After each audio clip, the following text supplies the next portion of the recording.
राधे राधे, जय श्री कृष्णा। आज मैं आपको कार्तिक मास के महात्म्य का 27वां अध्याय सुनाने जा रही हूँ।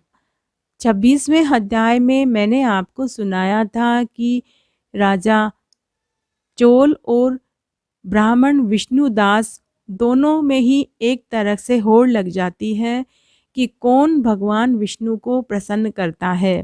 दोनों ही उस अध्याय में अपनी अपनी तरह से भगवान को प्रसन्न करने के लिए पूजा पाठ कर रहे थे।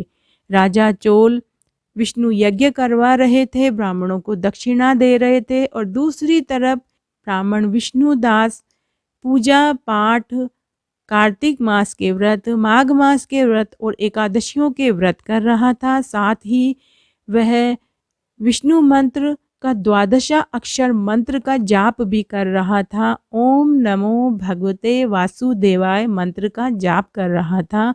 यह 12 अक्षर मंत्र है। इसे अगर कार्तिक मास में पूरे समय बैठकर बोला जाए, जरूरी नहीं है कि आप माला फेरते समय बोलें, आप जब भी मौन रहें आप इस मंत्र का जाप करते रहें। आपको इस मंत्र का चमत्कार खुद दिखाई देने लगेगा। सब जगह आपकी प्रशंसा होगी, आपकी इज्जत बढ़ेगी और मौन रहकर इस मंत्र का जाप करने का आपको अंदरूनी शक्ति भी आएगी। तो अब 27वां अध्याय इस प्रकार है। देवगणों ने कहा, विष्णुदास भोजन तैयार करके भक्ति में तल्लीन था कि कोई उसका भोजन चुरा कर ले गया, लेकिन सायकाल की आराधना हो सके और व्रत भंग ना हो, इसलिए उसने दोबारा भोजन तैयार नहीं किया। उस दिन वह भूखा ही रह गया। श्री नारद जी ने कहा कि हे राजन, इस तरह लगातार ब्राह्मण विष्णुदास 7 दिन तक भोजन नहीं कर पा रहा था, क्योंकि रोज कोई उसका भोजन चुरा कर ले जा रहा था। विष्णुदास भी हैरान परेशान सोचने लगा कि बड़ी ही विचित्र घटना है। न जाने कौन हर रोज मेरे भोजन को चुरा कर ले जाता है। इस देव स्थान को छोड़ना नहीं चाहिए अगर मैं भोजन बनाकर खाता हूँ। विष्णुदास ने मन ही मन सोचा कि अगर मैं दोबारा भोजन बनाऊंगा तो मेरी सायंकाल की पूजा छूट जाएगी और भोजन बनाने में समय भी ज़्यादा लग जाएगा। अतः वह दोबारा भोजन नहीं बनाता था। वह मन ही मन सोचने लगा कि 7 दिन बिना भोजन के रह गए हैं तो एक दिन और सही।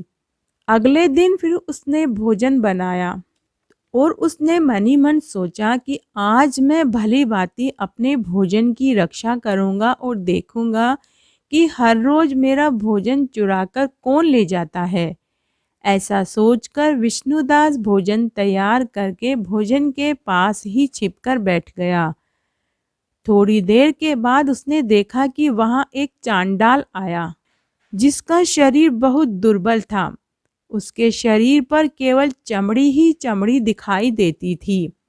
जब वह चांडाल भोजन चुराकर जा रहा था तो विष्णुदास ने उसे पुकारा, अरे भाई, ये रूखा सूखा भोजन ले जाकर क्या करोगे?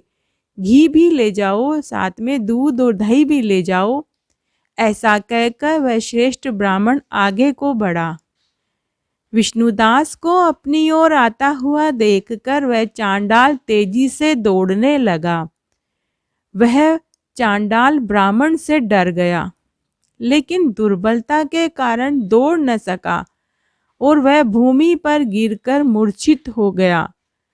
चांडाल को मूर्छित देखकर विष्णुदास लपककर उसके पास पहुंचा और अपने वस्त्र से उसके ऊपर हवा करने लगा। उसके बाद उस विष्णुदास ब्राह्मण ने जो देखा तो विष्णुदास ब्राह्मण भौचक्का रह गया। विष्णुदास ब्राह्मण ने देखा कि उसके सम्मुख शंख चक्र गदाधारी पद्म पीतांबरधारी चतुर्भुज रूप अलसी के फूल के समान कांति वाले, छाती में कौस्तुभ माला से सुशोभित साक्षात श्री भगवान विष्णु खड़े हैं। भगवान का दर्शन करके सात्विक भाव से मुक्त वह श्रेष्ठ ब्राह्मण उनकी स्तुति तथा प्रणाम कुछ न कर सका। वहीं पर सब इंद्र आदि देवता भी उपस्थित हो गए और गंधर्व और अप्सराएं आकर गीत नृत्य करने लगे। ब्राह्मण उन्हें प्रणाम करने के लिए उतावला हुआ, त्यों ही वहां संपूर्ण देव, गंधर्व और अप्सराएं भी आ गई। विष्णु भगवान ने अपना स्वरूप ब्राह्मण को प्रकट करके उसका आलिंगन किया और दिव्य विमान में बैठाकर उसे अपने साथ बैकुंठ में ले गए। दिव्य विमान में ब्राह्मण को विष्णु के साथ जाते हुए चोल राजा ने भी देखा। चोल राजा ने अपने गुरु आचार्य मृदगल को कहा कि मैंने जो यज्ञ किए वे सब व्यर्थ हो गए। मैंने जितनी भी दान दक्षिणाएं ब्राह्मणों को दी वे असफल हो गई। विष्णु भगवान के दर्शन मुझे नहीं हुए और उस विष्णुदास ब्राह्मण को हो गए। सच में उस विष्णुदास ब्राह्मण ने सच्ची लगन और श्रद्धा से भक्ति की होगी। मेरी पूजा में ही कोई कमी रह गई होगी, इसीलिए भगवान विष्णु ने मुझे दर्शन नहीं दिए। मुझे भगवान के दर्शन के लिए राजकाज त्याग कर भक्ति करनी चाहिए थी। राजा के कोई पुत्र न होने के कारण राजा चोल ने अपने राज्य की गद्दी का अधिकारी अपने भांजे को बना दिया और सारा राज्य का भार अपने भांजे को सौंपकर विष्णु भगवान की भक्ति करने में लीन हो गया। राजा चोल बहुत काल तक भक्ति करता रहा, परंतु विष्णु भगवान ने उसे दर्शन नहीं दिए।